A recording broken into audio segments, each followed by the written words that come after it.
நீங்கள் பார்த்து கொண்டிருப்பது உஸ்தாத் மதுரை முஜாஹித் மனம் கவரும் சொற்பொழிவு. இது மார்க்கம் மற்றும் சமுதாயத்திற்கான குரல். மன் யஹ்திஹில்லாஹு ஃபலா முடில்ல லஹு வ மன் யுضلل ஃபலா ஹாதிய லஹு வ அஷ்ஹது அன் லா இலாஹா இல்லல்லாஹு வஹ்தஹு லா ஷரீக லஹு வ அஷ்ஹது அன்ன முஹம்மதன் அப்துஹு வ ரசூலுஹு.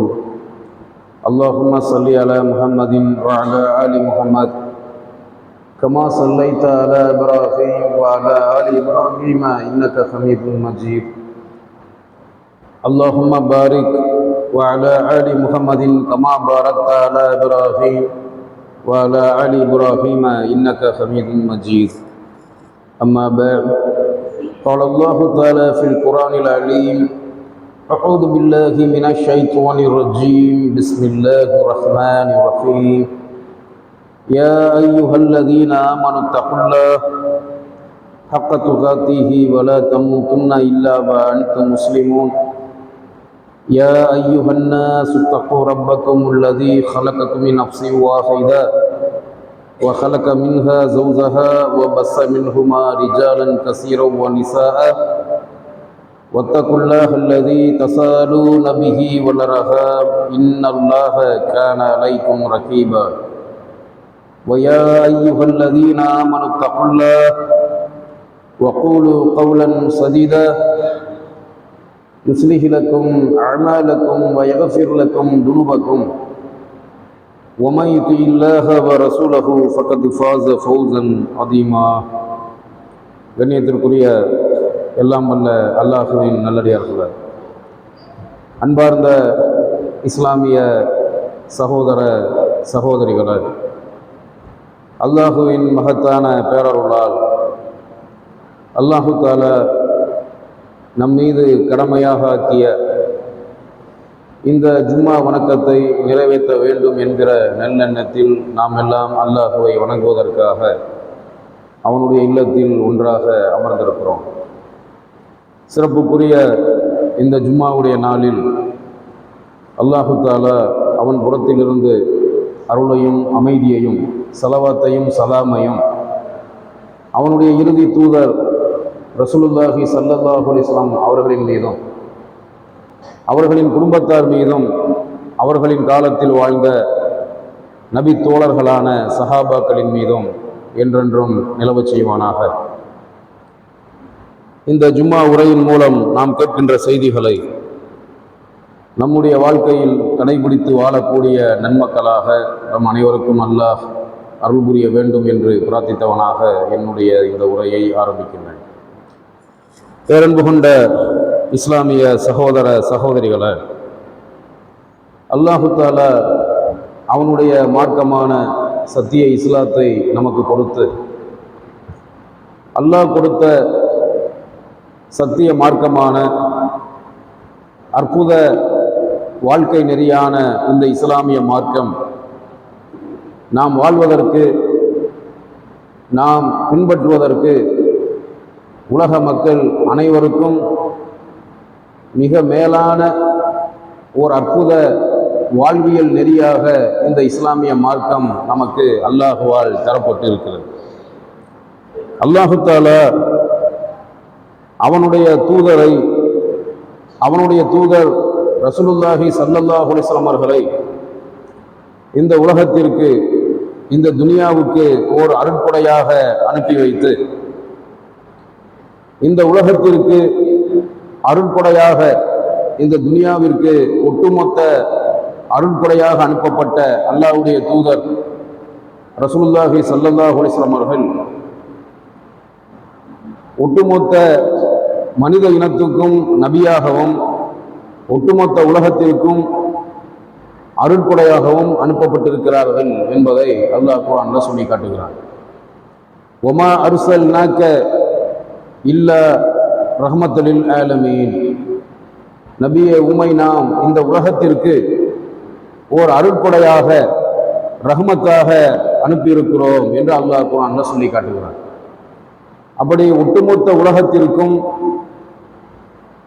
அருட்கொடையாக, ரஹ்மத்தாக அனுப்பப்பட்ட அல்லாஹ்வுடைய தூதர் நேர்வழியில் உள்ளவர்களாகவும் சத்தியத்தில் நிலைத்திருக்கக்கூடியவர்களாகவும் அல்லாஹ் அவனுடைய தூதரை இந்த உலகத்திற்கு நமக்கு அல்லாஹ் கொடுத்திருக்கிறான். அல்லாஹ் அவனுடைய தூதர், அவனுடைய இறுதி நபி ரசூலுல்லாஹி ஸல்லல்லாஹு அலைஹி வஸல்லம் அவர்களை பற்றி அவனுடைய வேதமான அல் குர்ஆனில நிறைய படிப்பினைகள், உதாரணங்களை அல்லாஹ் சொல்லி காட்டுகிறான். அல்லாஹ்வுடைய நபியை பாராட்டி அவர்களை சிறப்பித்து பல ஆயத்துக்கள், பல வசனங்கள் அல்லாஹ்வுடைய வேதமான அல் குர்ஆனில இருக்கிறது. நபி அவர்கள் அல்லாஹுவால் பாராட்டப்பட்ட, அல்லாஹுவால் அல் குர்ஆன் என்ற அற்புதம் வழங்கப்பட்ட ஒரு தூதராக, இறுதி நபியாக உலக மக்கள் அனைவருக்கும், இந்த உலகம் அழியக்கூடிய நாள் வரைக்கும் உள்ள ஒரு தூதராக நபி அவர்கள் திகழ்கிறார்கள் என்பதை அல்லாஹ் அவனுடைய வேதமான அல் குர்ஆன்ல சொல்லி காட்டுகிறான். நபி அவர்களை சிறப்பித்து பாராட்டி சொல்லப்பட்ட அல் குர்ஆனுடைய வசனங்கள், அல் குர்ஆனுடைய சூறாக்கள், பல சூறாக்களில் பல வசனங்கள் இருக்கிறது. அதிலே ஒரு சூறா 36வது அத்தியாயமான முஸ்லிம் சமுதாயத்தில் மிக முக்கியத்துவம் கொடுக்கக்கூடிய ஒரு சூறா, சூரா யாசின். அந்த யாசின் சூறாவில் அல்லாஹ் சொல்லுகிறான், யாசின் சூரா, அந்த சூறாவின் முதல் ஆயத்தை நீங்கள் எடுத்து வாசித்து பார்த்தாலே, யாசின் என்று சொன்னால் என்ன அர்த்தம்? யாசின் என்பதற்கு, யாசின் என்ற அந்த வார்த்தைக்கு அர்த்தம் கிடையாது. அரபியில் உள்ள 2 எழுத்துக்கள் தான் யாசின். அரபியில் இருக்கக்கூடிய மொத்த எழுத்துக்களில் யா என்பது ஒரு எழுத்து, சீன் என்பது ஒரு எழுத்து. எப்படி அல் பக்ரா சூரா, ஆல் இம்ரான் சூரா, இன்னும் சில சூறாக்கள் அலிஃப் லாம் மீம் என்று ஆரம்பிக்கிறதோ, அலிஃப் லாம் சாத் என்று எப்படி ஒரு சூரா ஆரம்பிக்கிறதோ, தாஹா என்று 2 எழுத்துக்களோடு சூரா தாஹா எப்படி ஆரம்பிக்கப்படுகிறதோ, அதே போன்று யா சீன் என்ற 2 எழுத்துக்களோடு ஆரம்பிக்கக்கூடிய சூறா தான் யாசின் சூரா. யாசீன் என்று 2 எழுத்துக்களோடு அந்த அத்தியாயம், அந்த அத்தியாயத்தின் வசனங்கள், அந்த சூறாவின் ஆயத்துக்கள் ஆரம்பிக்கின்ற காரணத்தினால்தான் அந்த சூறாவுக்கு யாசீன் என்று பெயர் வந்தது. அப்ப யாசீன் என்பது அர்த்தம் கிடையாது, 2 எழுத்துக்கள். யா என்பது ஒரு எழுத்து, சீன் என்பது ஒரு எழுத்து. அதில் அல்லாஹ் சொல்லுகிறான், யாசீன் வல் குர்ஆனில் ஹக்கீம் இன்னக லமினல் முர்சலீன் அலா சிராத்தின் முஸ்தகீம். அல்லாஹ் சொல்லுகிறான், யாசீன், ஞானமிக்க அறிவு நிறைந்த இந்த குர்ஆனின் மீது சத்தியமாக அல்லாஹ் சொல்லுகிறான். அல்லாஹு ரப்புல் ஆலமீன் அவன் படைத்த அனைத்தின் மீதும் அல்லாஹ் சத்தியம் செய்கிறான். அவன் படைத்த வானத்தின் மீது அல்லாஹ் சத்தியம் செய்கிறான், அவன் படைத்த பூமியின் மீது, அவன் படைத்த சூரியனின் மீது, அவன் படைத்த சந்திரனின் மீது, அவன் படைத்த நட்சத்திரங்களின் மீது, அவன் படைத்த மனிதர்களாகிய நம் மீது, படைத்த இறைவனான அல்லாஹ் அவன் மீதே சத்தியம் செய்யக்கூடிய வசனங்களும் அல் குர்ஆன்ல இருக்கிறது. காலத்தின் மீது சத்தியம் செய்யக்கூடிய வசனங்கள் இருக்கிறது. இப்படி அல்லாஹ் அவன் படைத்த எல்லா பொருட்களின் மீதும் சத்தியம் செய்யக்கூடிய அல்லாஹு ரப்புல் ஆலமீன் அவனுடைய வார்த்தையான, அல்லாஹுவின் வார்த்தையாகவும் அல்லாஹுடைய செய்தியாகவும் இருக்கிற அல்லாஹ் இறக்கி வைத்த குர்ஆன் எப்படிப்பட்ட குர்ஆன் என்று சொன்னால் ஞானமிக்க குர்ஆன். ஞானம்னா என்ன? அறிவு. அறிவு மிக்க ஒரு வேதத்தை தான் அல்லாஹ் இறக்கி இருக்கிறான். இந்த உலகத்தில் அல்லாஹ் படைத்த மனித சமூகத்தில் அடிமுட்டாளாக, எழுத்தறிவு படிப்பறிவு இல்லாத, வெளி உலகம் தெரியாத, மிக மிக பாமரனாக அடிமுட்டாளாக இருக்கக்கூடிய ஒரு மனிதனுக்கும் அல்லாஹ்வுடைய வேதம் புரியும். எதை பத்தியுமே ஒரு மனுஷனுக்கு தெரியல, அல் குர்ஆனை பத்தின செய்தி அந்த மனிதனுக்கு தெரிந்துவிட்டால் அடிமுட்டாள் கூட அறிவாளியாக மாறிவிடுவான். அப்ப அடிமுட்டாளை கூட அறிவாளியாக மாற்றக்கூடிய ஒரு வேதம் அல் குர்ஆன். அறிவு மிக்க ஒரு வேதம், ஞானம் மிக்க ஒரு வேதம். அந்த வேதத்தின் மீது அல்லாஹ் சத்தியம் செய்கிறான். யாசின் சூராவுல யாசின் வல் குர்ஆனில் ஹக்கீம், ஞானமிக்க குர்ஆனின் மீது சத்தியமாக என்று அல்லாஹ் சொல்லி அடுத்த வசனத்தில் அல்லாஹ் சொல்லுகிறான், இன்னக்க லமினல் முர்சலீன், நிச்சயமாக நபியே நீர் நம்முடைய தூதர்களில் ஒருவராக நீர் இருக்கிறீர். அலா சிராத்தி முஸ்தகீம், நிச்சயமாக நீர் நேர்வழியின் மீது இருக்கிறீர். நீர் நம்முடைய தூதர்களில் ஒருவராக இருக்கிறீர், நேர்வழியின் மீது இருக்கிறீர் என்று அல்லாஹ் சொல்றான். அப்ப அல்லாஹ் அவனுடைய தூதரை நேர்வழியில் இருக்கக்கூடியவர்கள் என்று அல்லாஹ் சொல்லுகிறார். அவனுடைய தூதர்களில் இறுதி தூதராக அவர்கள் இருக்கிறார்கள் என்பதையும் அல்லாஹ் அந்த வசனத்தில் சொல்கிறான். இன்னும் அல்லாஹ் மற்ற சூறாக்களில் சூரா சஃப் போன்ற மற்றொரு சூறாவில் அல்லாஹ் சொல்லுகிற பொழுது, ஹுவல்லதி அர்ஸல ரசூலஹு பில் ஹுதா வ தீனில் ஹக் லியுத்ஹிரஹு அலத்தீனி குல்லிஹி வலவ் கரிஹல் முஷ்ரிகூன். அல்லாஹ் சொல்லுகிறான், முஷ்ரிக்குகள், அல்லாஹ்வுக்கு இணை கற்பிக்கக்கூடிய காஃபிர்கள், முஷ்ரிக்குகள் இந்த மார்க்கத்தை எவ்வளவுதான் வெறுத்த போதிலும் கூட இந்த மார்க்கம் உலகத்தில் உள்ள எல்லா மார்க்கங்களை விடவும் எல்லா மதங்களை விடவும் மேலோங்கும் விதமாக, உலகத்தில் இருக்கக்கூடிய எல்லா மதங்களும் மனிதன் உண்டாக்கியது, இஸ்லாம் மட்டும்தான் படைத்த இறைவன் மனித இனத்துக்கு கொடுத்தது. அப்ப படைத்த இறைவனான அல்லாஹ் மனித இனத்துக்கு கொடுத்த இஸ்லாம் என்ற இந்த சத்திய மார்க்கத்தை மேலோங்க செய்வதற்காக அவனே தன்னுடைய தூதரை சத்தியத்துடனும் நேர்வழியுடனும் அனுப்பினான். ஹுவல்லதி அர்ஸல ரசூலஹு பில் ஹுதா வ தீனில் ஹக், உண்மையான மார்க்கத்தில் உண்மையாக தன்னுடைய தூதரை நேர்வழியுடனும் சத்தியத்துடனும் அவன்தான் அனுப்பினான். அப்ப இறுதி தூதர் நேர்வழியில் உள்ளவர், சத்தியத்தில் உள்ளவர் என்று அல்லாஹ் சொல்லுகிறான். அந்த இறுதி தூதரை யார் இறுதி தூதராக இறுதி நபியாக நம்பிக்கை கொண்டிருக்கிறார்களோ, அந்த இறுதி நபியை யார் நம்புகிறார்களோ அவர்கள் நேர்வழியில் உள்ளவர்கள். இறுதி நபியை யார் நம்பவில்லையோ, இறுதி நபியை யார் பின்பற்றவில்லையோ அவர்கள் நேர்வழியில் உள்ளவர்கள் இல்லை, வழிகேட்டில் உள்ளவர்கள். அப்ப நேர்வழியில் ஒரு மனிதன் இருக்கிறான் என்பதற்கு அடையாளம் என்ன? ஒரு மனிதன் நேர்வழியில் இருக்கிறான் என்பதற்கு அளவுகோல் என்ன? அவன் இறுதி நபியை பின்பற்ற வேண்டும். இறுதி தூதரான ரசூலுல்லாஹி ஸல்லல்லாஹு அலைஹி வஸல்லம் அவர்களை பின்பற்ற வேண்டும். அப்படி பின்பற்றினால்தான் அந்த மனிதன் நேர் வழியின் மீது இருக்கிறான். இறுதி தூதரை பின்பற்றாத, இறுதி நபியை நம்பாத யாரும் நேர்வழியில் உள்ளவர்கள் இல்லை. இறுதி தூதரை பின்பற்றாதவர்கள், நம்பாதவர்கள் அத்தனை பேருமே வழிகேட்டில் தான் இருக்கிறார்கள் என்பதை அல்லாஹு தஆலா அவனுடைய வேதமான அல் குர்ஆனில நமக்கு மிக பெரும் படிப்பினையாக சொல்லி காட்டுறான். அந்த இறுதி தூதர் ரசூலுல்லாஹி ஸல்லல்லாஹு அலைஹி வஸல்லம் அவர்கள் நமக்கு எப்படி கிடைச்சிருக்காங்க, அல்லாஹ் அவங்கள நபியாக தேர்ந்தெடுத்து நமக்கு எப்படி அல்லாஹ் கொடுத்திருக்கிறான், நமக்கு அல்லாஹ் எப்படி தந்திருக்கிறான் என்பதை அல்லாஹ் குர்ஆன்ல சொல்லும் போது, சூரா தௌபா, அல் குர்ஆன்ல இருக்கக்கூடிய 9வது சூராவான சூரத்து தௌபா, அந்த சூரத்து தௌபா 9வது சூராவில் மொத்தம் 129 வசனங்கள். அத்தௌபா சூராவுல 129 வசனங்கள், ஆயத்துக்கள் இருக்கிறது. அதுல 128வது வசனத்தில் அல்லாஹ் சொல்லுகிறான், லக்கத் ஜாஅக்கும் ரசூலும் மின் அன்ஃபுசிக்கும் அஸீஸுன் அலைஹி மா அனித்தும் ஹரீசுன் ஹரீசுன் அலைக்கும் பில் முஃமினீன ரഊஃபுர் ரஹீம். இந்த வசனத்தில் அல்லாஹ் சொல்லுகிறான் மூமின்களுக்கு.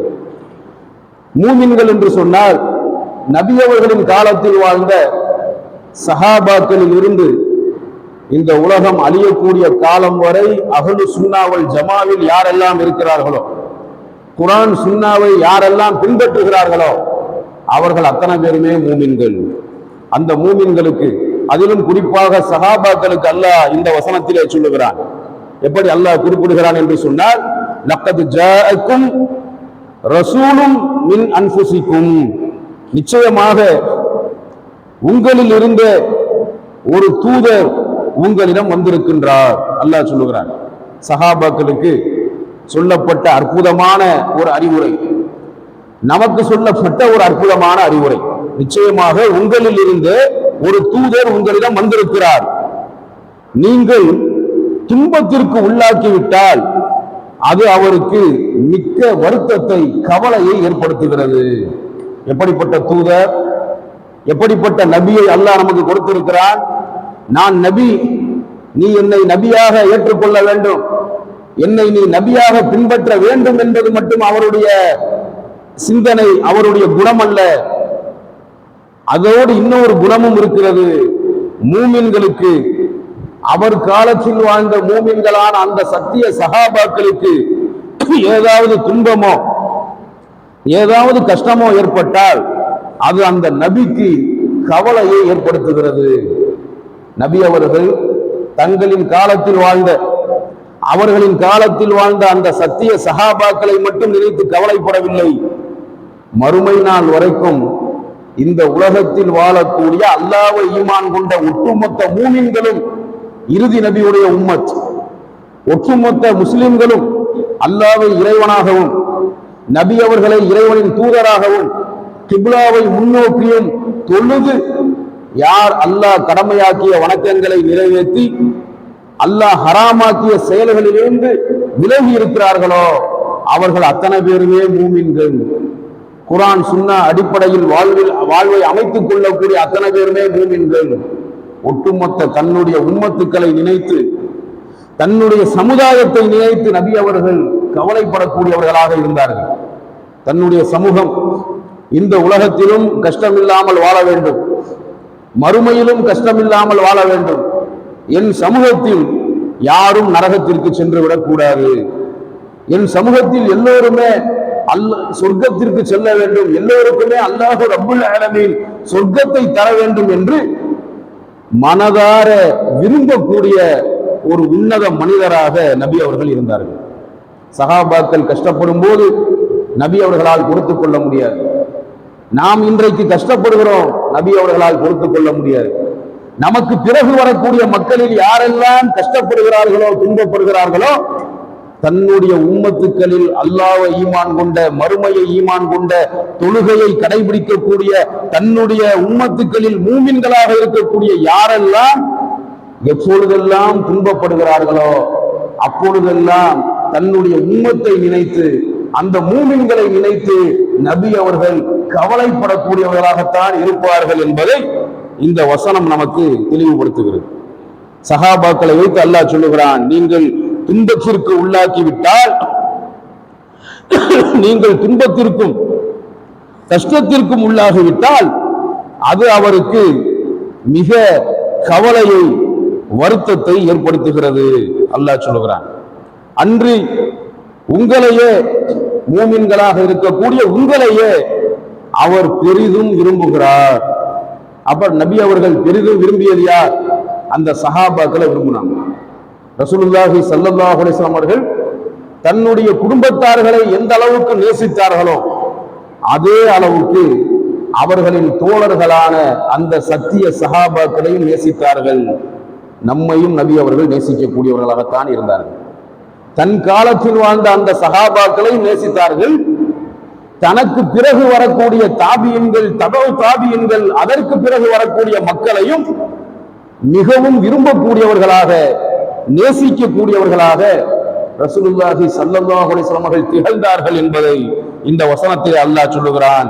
அவர் உங்களை பெரிதும் விரும்புகிறார், உங்களின் மீது அன்பு செலுத்துகிறார் என்று அல்லாஹ் சொல்லுகிறான். இன்னும் அல்லாஹ் சொல்லுகிறான், இன்னும் மூமின்கள் மீது மிக்க கருணையும் கிருபையும் உடையவராக இருக்கிறார். எப்படிப்பட்ட நபி? மூமின்களின் மீது கருணை காட்டக்கூடிய நபி, மூமின்களின் மீது இரக்கம் காட்டக்கூடிய நபி, மூமின்களை நேசிக்கக்கூடிய நபி. மூமின்களுக்கு ஒரு கஷ்டம் என்றால், மூமின்கள் துன்பப்பட்டால் அதை நினைத்து பெரிதும் கவலைப்படக்கூடிய ஒரு நபியைத்தான் அல்லாஹ் நமக்கு நபியாக தந்திருக்கிறான். நாம் மிக மிக அல்லாஹ்வுக்கு நன்றி செலுத்துவதற்கு கடமைப்பட்டிருக்கிறோம். இரண்டு விஷயத்திற்காக நாம் அதிகமாக அல்லாஹ்வுக்கு நன்றி செலுத்த வேண்டும். முதல் விஷயம் என்ன? அல்லாஹ் நமக்கு நேர்வழி காட்டினானே, அதுக்கு நாம அதிகமாக நன்றி செலுத்த வேண்டும். நம்மளை வழிகேடர்களாக ஆக்கி விடாமல், சிலை வணங்கிகளாக, தர்காவாசிகளாக, சமாதி வணங்கிகளாக ஆக்கி விடாமல், நம்மளை ஷிர்க்ல இருந்து, குஃப்ர்ல இருந்து காப்பாற்றி நேர் வழியில் அல்லாஹ் நம்மை நிலைத்திருக்க செய்திருக்கிறானே, அதற்காக வேண்டி நாம் அல்லாஹ்வுக்கு அதிகமாக நன்றி செலுத்த கடமைப்பட்டிருக்கிறோம். மற்றொன்று, இப்படிப்பட்ட ஒரு உத்தம நபியை, உன்னத நபியை நமக்கு அல்லாஹ் தந்திருக்கிறானே, இப்படிப்பட்ட ஒரு உத்தம நபிக்கு உம்மத்தாக அல்லாஹ் நம்மை ஆக்கியிருக்கிறானே, அதற்கும் நாம் அதிகமாக அல்லாஹ்வுக்கு நன்றி செலுத்த கடமைப்பட்டிருக்கிறோம். இந்த உத்தம நபியுடைய பாசம், இந்த உத்தம தூதரின் பாசம் இந்த துனியாவில் மட்டுமல்ல, இவருடைய பாசம் ஆகிரத்து வரை வரும் என்பதை அல்லாஹ் தன்னுடைய வேதமான அல் குர்ஆனிலே சொல்லுகிறார். நபி அவர்களும் அவர்களின் காலத்தில சஹாபாக்களுக்கு, இன்று வாழக்கூடிய நமக்கும் ஒரு மிக பெரும் அறிவுரையை சொன்னார்கள். நாளை மறுமை நாள்ல நபி அவர்களின் நிலை எப்படி இருக்கும் என்பதையும், நபி அவர்களை நேசித்த மூமின்களுடைய நிலை எப்படி இருக்கும் என்பதையும், நஷ்டம் அடைந்து நரகத்திற்கு செல்லக்கூடிய மக்களை கூட அல்லாஹ் நரகத்திற்கு அனுப்ப வேண்டும் என்று யாருக்காக அல்லாஹ் முடிவெடுத்திருக்கிறானோ, யாரை நரகத்திற்கு அனுப்பி தண்டிக்க வேண்டும் என்று அல்லாஹ் கோபமாக இருக்கிறானோ, அத்தகைய நரகவாசிகளாக இருக்கக்கூடிய, பாவிகளாக இருக்கக்கூடிய தன்னுடைய உம்மத்துக்காக மறுமையில் அல்லாஹ்விடத்தில் பரிந்துரை செய்யக்கூடிய ஒரு நபியாக நம்முடைய நபி அவர்கள் இருக்கிறார்கள்.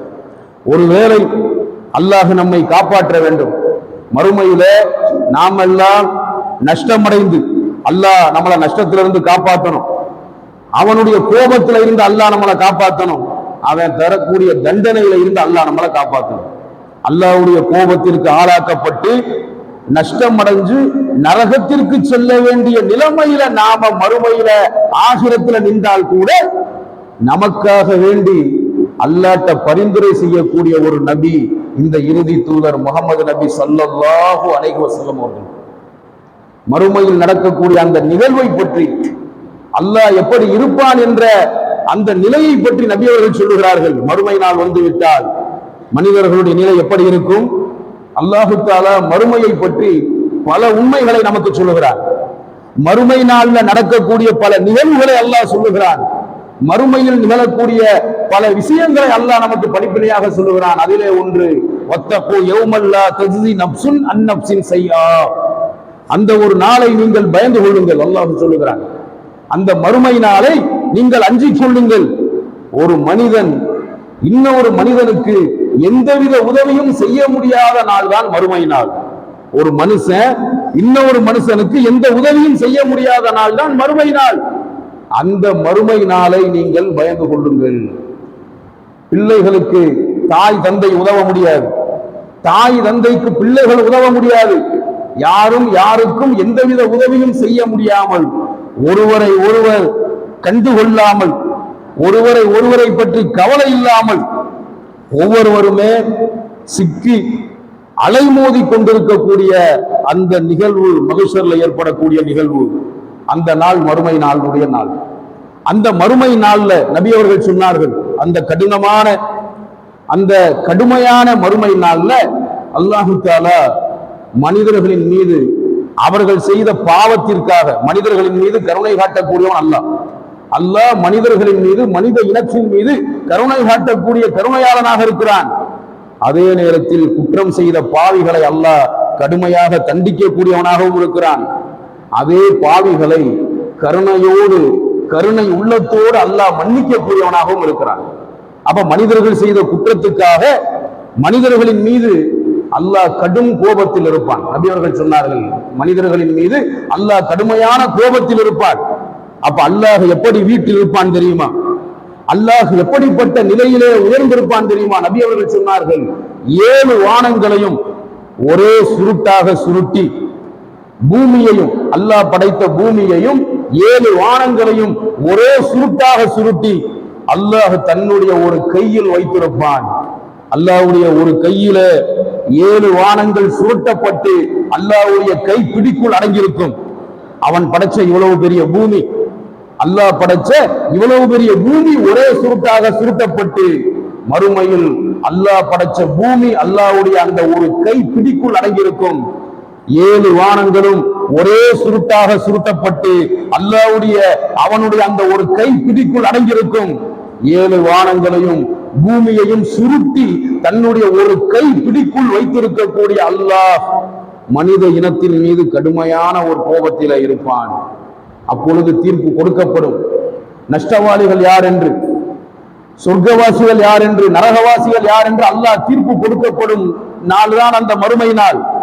அதற்கு முன்பு நடக்கக்கூடிய பல நிகழ்வுகளில் ஒரு நிகழ்வு, இறுதி நபியின் உம்மத்துக்களில் நஷ்டமடைந்து நரகத்திற்கு செல்லக்கூடிய நிலையிலே சிலர் இருப்பார்கள்.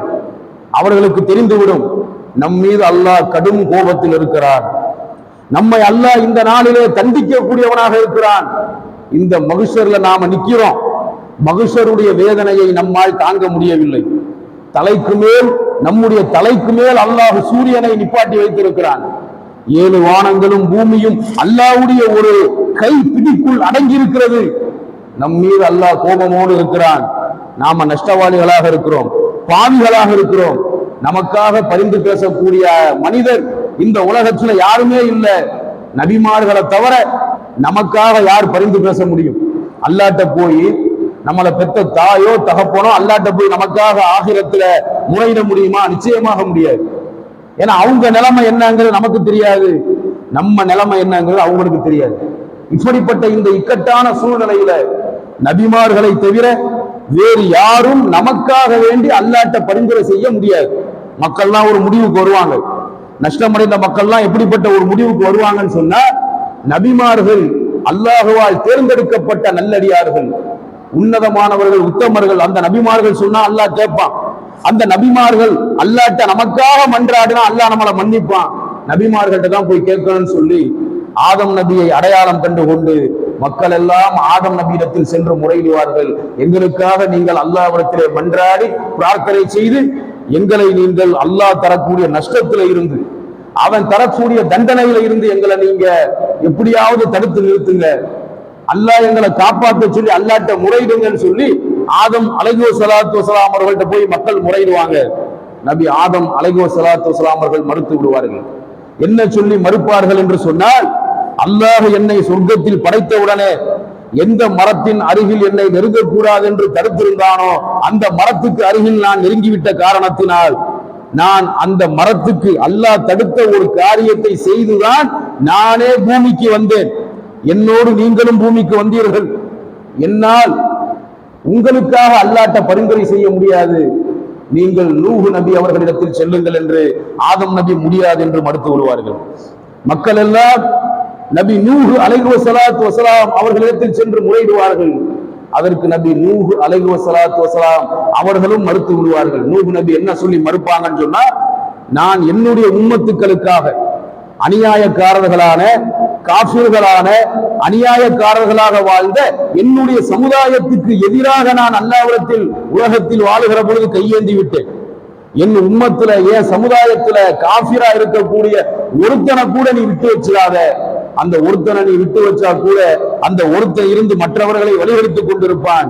எல்லாத்தையுமே அழிச்சிருன்னு சொல்லி நான் என் உம்மத்துக்கு எதிராக அல்லாஹ்ட்ட அனுமதி வாங்கி நான் கையேந்திட்டேன். என்னால உங்களுக்காக அல்லாஹ்ட்ட பரிந்துரை செய்ய முடியாது, அல்லாஹ்ட்ட சிபாரிசு செய்ய முடியாது. நீங்க இப்ராஹிம் நபி அவர்களிடத்தில் செல்லுங்கள் என்று நூஹ் நபி அவர்கள் மறுத்து விடுவார்கள். மக்கள் எல்லாம் நபி இப்ராஹிம் அலைஹிஸ்ஸலாத்து வஸலாம் அவர்கள்ட்ட வந்து முறையிடுவார்கள். நீங்கள் அல்லாஹ்வுடைய தோழர் என்று அல்லாஹ்வே அவனுடைய வேதத்தில் பாராட்டுகிறான். தன்னுடைய தோழர் என்று அல்லாஹ்வால் பாராட்டப்பட்ட ஒரு மனிதர், ஒரு நபி நீங்கள். எங்களுக்காக அல்லாஹ்ட்ட சிபாரிசு செய்யுங்கன்னு சொல்லும் போது, எங்களுக்காக அல்லாஹ்ட்ட மன்றாடுங்கன்னு சொல்லும் போது இப்ராஹிம் நபி அவர்களும் மறுத்து விடுவார்கள். மக்கள் எல்லாம் பிறகு மூசா நபியிடத்தில் வருவார்கள். மூசா நபியிடத்திலே மன்றாட சொல்லி முறையிடுவார்கள். நபி மூசா அலைஹிஸ்ஸலாத்து வஸலாம் அவர்களும் மறுத்து விடுவார்கள். அடுத்து ஈசா நபி அவர்களிடத்தில் வருவார்கள். ஈசா நபி அவர்களும் மறுத்து விடுவார்கள். இறுதி தூதரான முகமது நபி ஸல்லல்லாஹு அலைஹி வஸல்லம் அவர்களிடத்தில் நீங்கள் செல்லுங்கள் என்று ஈசா அலைஹிஸ்ஸலாத்து வஸலாம் அவர்கள் சொன்ன பிறகு நபிகள் நாயகம் ஸல்லல்லாஹு அலைஹி வஸல்லம் அவர்களிடத்தில் வந்து மக்கள் முறையிடுவார்கள், எங்களுக்காக நீங்கள் அல்லாஹ்விடத்தில் பரிந்துரை செய்யக்கூடாதா? ஆதம் நபி மறுத்து விட்டார், நூஹ் நபி மறுத்து விட்டார், இப்ராஹிம் நபி மறுத்து விட்டார், மூசா நபி மறுத்து விட்டார், ஈசா நபி மறுத்து விட்டார். நீங்கள் எங்களுக்காக அல்லாஹ்விடத்தில் சிபாரிசு செய்யுங்கள், பரிந்துரை செய்யுங்கள் என்று சொல்லும் போது இறுதி நபியான ரசூலுல்லாஹி ஸல்லல்லாஹு அலைஹி வஸல்லம் அவர்களுக்கு அல்லாஹ் அந்த அனுமதியை கொடுப்பான். நாம் குற்றவாளிகளாக நஷ்டமடைந்து நின்றிருந்தால் கூட இறுதி நபி அவர்கள் நமக்காக வேண்டி அந்த மறுமை நாள்ல மஹ்ஷர் மைதானத்துல அல்லாஹ்விடத்திலே சஜிதாவில் விழுவார்கள். நபி அவர்களுடைய பரிந்துரை எப்படி இருக்கும்? அல்லாஹ் இவங்களை மன்னிச்சு, இந்த மக்களை மன்னிச்சு இவங்களை நஷ்டத்திலிருந்து காப்பாற்றும் நபி அவர்கள் எப்படி முறையிடுவாங்க?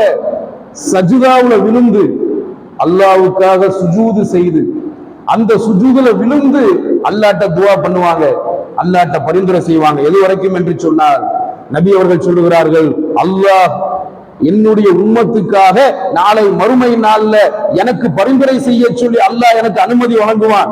அல்லாஹ் குர்ஆன்ல சொல்லுகிறான், அவனுடைய அனுமதி இன்றி அவனிடத்தில் யாரும் பரிந்துரை செய்ய முடியாது. யாரு பரிந்துரை செய்வதாக இருந்தாலும், ஒரு மனிதன் இன்னொரு மனிதனுக்கு, ஒரு சொர்க்கவாசி இன்னொரு மனிதனுக்கு பரிந்துரை செய்வதா இருந்தா கூட அல்லாஹ் அனுமதிச்சா மட்டும்தான் பரிந்துரை செய்ய முடியும். அல்லாஹ் அனுமதிக்காம யாரும் யாருக்கும் பரிந்துரை செய்ய முடியாது. இது அல்லாஹ் குர்ஆன்ல தெளிவா சொல்லுகிறான். அல்லாஹ் அனுமதித்தால் தான் பரிந்துரை செய்ய முடியும், அல்லாஹ்வுடைய அனுமதி இன்றி யாரும் யாருக்கும் பரிந்துரை செய்ய முடியாது. இந்த நிலையில நபி அவர்களுக்கு அந்த அனுமதி கொடுக்கப்படும், அல்லாஹ் அனுமதி தருவான். நபி அவர்கள் நமக்காக வேண்டி அல்லாஹ்விடத்திலே சுஜூதில் விழுவார்கள், சஜிதாவிலே விழுவார்கள். சஜிதா செஞ்சு அல்லாஹ்ட்ட கையேந்துவாங்க. எது வரைக்கும் என்று சொன்னால் அல்லாஹ் அவர்களை எழுந்திருக்க சொல்லி கட்டளையிடும் வரைக்கும். சஜிதாவிலிருந்து நபியே நீர் உம்முடைய முகத்தை உயர்த்துவீராக, உம்முடைய தலையை உயர்த்துவீராக, சஜிதாவிலிருந்து நீர் எழுந்திருப்பீராக என்று அல்லாஹ் சொல்ற வரைக்கும் சஜிதாவிலேயே விழுந்து கிடப்பாங்க. அது எத்தனை நேரம் ஆகும் தெரியாது, எத்தனை மணி நேரம் அப்படி கிடப்பாங்கன்னு தெரியாது. சஜிதாவுல விழுந்து நமக்காக அல்லாஹ்ட்ட மன்றாடுவாங்க, நமக்காக அல்லாஹ்ட்ட கையேந்துவாங்க. அவங்க குடும்பத்துக்காக கேட்க மாட்டாங்க, நமக்காக கேட்பாங்க. நஷ்டமடைந்த தன்னுடைய உம்மத்துக்காக அல்லாஹ்விடத்திலே கையேந்துவார்கள். சஜிதாவில் விழுந்து கண்ணீர் வடித்து அல்லாஹ்ட்ட மன்றாடுவார்கள். அல்லாஹ் நபி அவர்களின் மீது உள்ள பாசத்தின் காரணமாக, நபி அவர்களின் மீது உள்ள இரக்கத்தின் காரணமாக அல்லாஹ் நபி அவர்களை சஜிதாவில் இருந்து எழுந்திருக்க சொல்லி கட்டளையிடுவான். பிறகு சஜிதாவில இருந்து எழுந்திருப்பார்கள். நபியே உம்முடைய கோரிக்கை என்ன, உம்முடைய கோரிக்கை என்ன, அதை நீர் என்னிடத்தில் சொல், நான் ஏற்றுக்கொள்ளுகிறேன். உன்னுடைய பரிந்துரையை நான் ஏற்றுக்கொள்ளுகிறேன், உன்னுடைய பிரார்த்தனையை நான் ஏற்றுக்கொள்ளுகிறேன் என்று அல்லாஹ் வாக்குறுதி அளிப்பான் நபி அவர்களுக்கு. நபி அவர்களின் சிபாரிசு ஏற்றுக்கொள்ளப்பட்டு நஷ்டமடைந்த மக்களும் கூட நஷ்டத்தில இருந்து தப்பிச்சு இறுதியில் வெற்றி அடைந்து சொர்க்கம் செல்வதற்கு நபி அவர்கள் ஒரு காரணமாக திகழ்வார்கள் என்பதை ரசூலுல்லாஹி ஸல்லல்லாஹு அலைஹி வஸல்லம் அவர்கள் மிக தெளிவாக சொல்லுகிறார்கள். நாளை மறுமை நாள்ல நாம நஷ்டமடைஞ்சா கூட நமக்காக பரிந்துரை செய்யக்கூடிய நபி, நமக்காக வேண்டி அல்லாஹ்விடத்திலே சுஜூதில் விழுந்து சுஜூது செய்து நமக்காக மன்றாடி நம்மளை நரகத்தில இருந்து அல்லாஹ் காப்பாற்றுவதற்கு பரிந்துரை செய்யக்கூடிய ஒரு நபியைத்தான் அல்லாஹ் நமக்கு தலைவராக, வழிகாட்டியாக, இறுதி தூதராக அல்லாஹ் தந்திருக்கிறான். நாம் துன்பத்திற்கு உள்ளாக்கப்பட்டால் நம் நபி நமக்கு ஏற்பட்ட துன்பத்தை கண்டு கவலை கொள்வார்கள், அல்லாஹ்விடத்திலே கையேந்துவார்கள். அந்த நபியை நாம் ஒவ்வொருவரும் நம்முடைய உயிருக்கு மேலாக நேசிக்க வேண்டும். அல்லாஹ் குர்ஆன்ல அதைத்தான் சொல்கிறான். அந்நபியு அவுலா பில் முஃமினீன மின் அன்ஃபுஸிஹும், மூமின்களுக்கு இந்த நபி அவர்களின் உயிர்களை விட மிக மேலானவர் என்று அல்லாஹ் சொல்லுகிறான். மூமின்களாக இருக்கக்கூடிய நமக்கு நம் உயிர்களுக்கும் மேல, நம்மளை பெற்ற தாய் தந்தைக்கு மேல, நம்முடைய பிள்ளைகளுக்கு மேல, ஏன் நம்முடைய உயிருக்கும் மேலானவர் ரசூலுல்லாஹி ஸல்லல்லாஹு அலைஹி வஸல்லம் அவர்கள். அந்த இறுதி தூதரை உயிரை விட மேலாக நேசிப்பதும் அவர்களை முழுமையாக பின்பற்றுவதும் நம் மீது அல்லாஹ் சுமத்திய ஒரு கடமை. இந்த கடமையை சரியான முறையிலே புரிந்து கொண்டு நபி அவர்களை நாம் நம்முடைய உயிருக்கு மேலாக நேசிப்பதற்கும் அவர்களை முழுமையாக எல்லா விஷயத்திலும் பின்பற்றி வாழ்வதற்கும் நம் எல்லோருக்கும் அல்லாஹ் அருள் புரிவானாக. வாஹிரு தாவானா அனில் ஹம்துலில்லாஹி ரப்பில் ஆலமீன்.